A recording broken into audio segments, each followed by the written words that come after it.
Ang bisita. Casper? Ano? Naghahanap ng pwesto.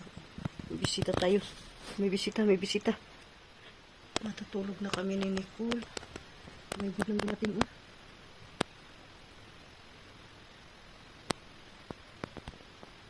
Nicole, tulog na. Ayan.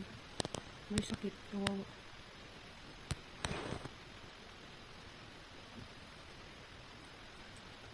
What?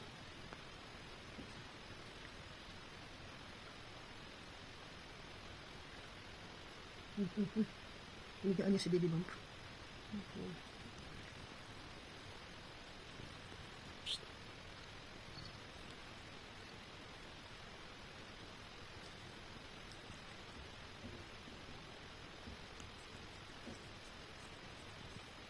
Pag alam niya matutulog na kami ganitong oras tanghali, pupunta yan siya dito. Pero sa umaga, yung after nilang mag-breakfast, kakain yan siya. After ng breakfast nila, kakain, matutulog. After niya mag-PN, pupo, matutulog yan sila. Pero hindi yan siya dito matutulog. Doon yan sa upuan. Pag lunchtime, dito yan tatabi. Why are you taking shower here? Time to sleep. Uy, bakit mo nga mo? Tagal ko nang hindi natutbasan eh. Hindi nalinisan yung mouth niya.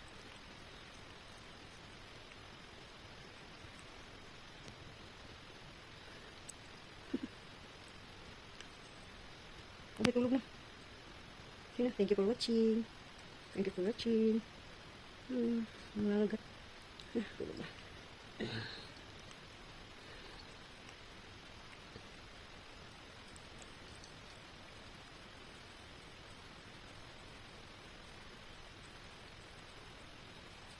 Nigaan niya dito. Niga siya dito kanina.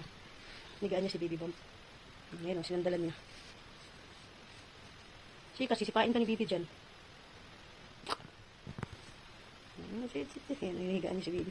Hinihigaan na si Baby. May muta ka, kakalinis ko lang kanina umaga sa'yo. Tulog ka ng tulog. Kurip plaster pa dyan yung kataan eh. Baby Bump.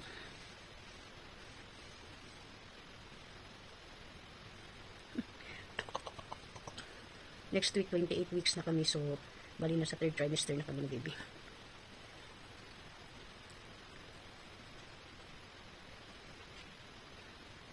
Tutulog na tayo.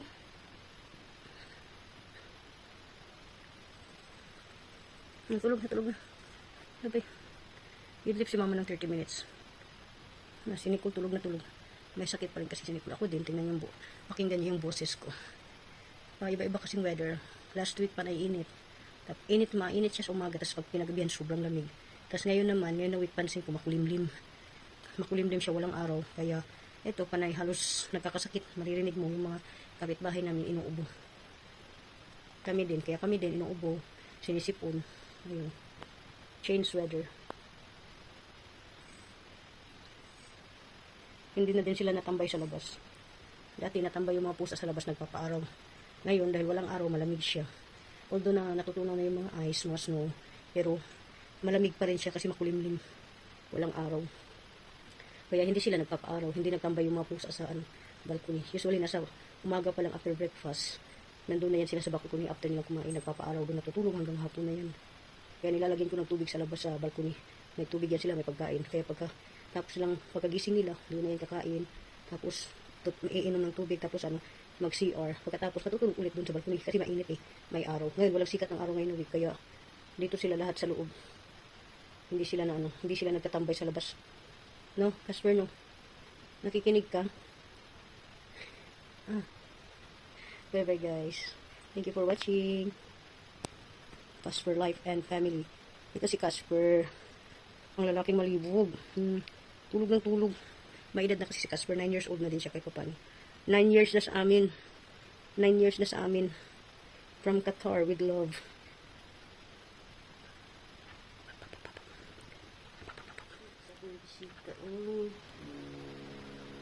Tapad sila ni Nicole.